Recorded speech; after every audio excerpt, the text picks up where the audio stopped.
All right, volume of cylinders. So volume, how is the formula for the volume of a cylinder similar to the formula for the volume of a rectangular prism? Woo, couldn't get that one out this morning. So we're talking about cylinders today. So a cylinder, think of it as like a Coke can, if you will, right?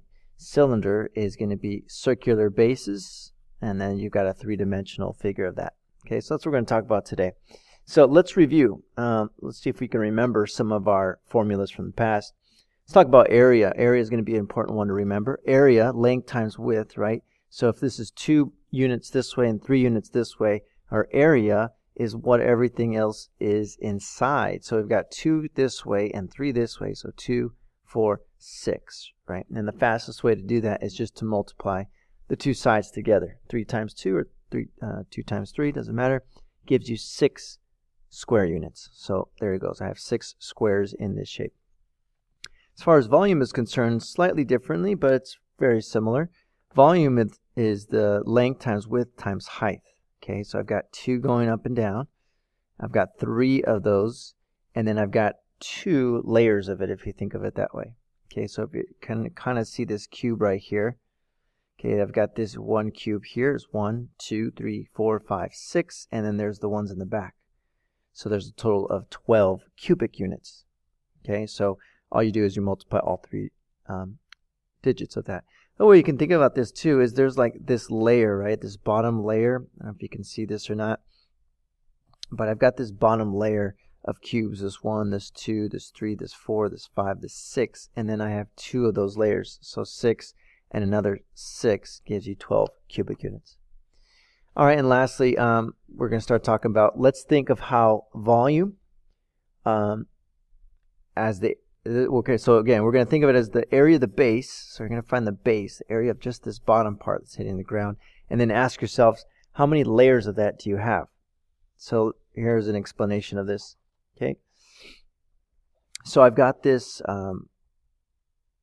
rectangular prism here, and I kind of drew this out. Maybe you can kind of see it. I basically have 3 by 2 by 2. So the bottom here, the base, is made up of just 2 by 2, which is 4, right? 1, 2, 3, 4. So that's 4. And then I'm going to see, well, how many layers of that do I have going up? I have 1, 2, 3, and that's what I kind of split up here for you. So the volume of this rectangular prism is made up of a total of 12 cubic units, right? So 4 on the bottom and then 3 layers of that, 12 cubic units. So the same is going to be true for cylinders, okay? So the volume of a cylinder is given by the following. The volume, V, of a cylinder with radius R is the area of the base, and they use big B for that, times the height. Okay, so here's the formulas that they give you. Okay, you can think of it this way, where big B is the area of the base times the height, or maybe it might be easier for you to think of it as this one right here down here. So I left you like this. If you recall, this part right here is the area of a circle. Okay, pi r squared. So that's the area of a circle, and then all you have to do is times by how many layers of that circle you have. Similar to a rectangular prism. All right, let's take a look at an example. Find the volume of this cylinder. Okay, so here I've got the cylinder. Okay, I need to know the radius. In this case, from the center to the edge is 5 centimeters, and it's 8 centimeters high. What that's basically telling you is that there's 8 layers of that circle. Okay, 3, 4, 5, 6, 7, and 8. There's 8 of those layers going back. So if I can find the area of just the top layer, right, and then multiply by 8, I'll find out what the actual volume is. So that's what I'm going to do. Volume is equal to pi r squared times height. So pi r squared, just this part, the black and the red part, is just the area of a circle. So pi is 3.14. We'll just approximate that. Radius here is 5 centimeters, so I put 5 in there, and then I square it. And then I go and multiply all 3 numbers together.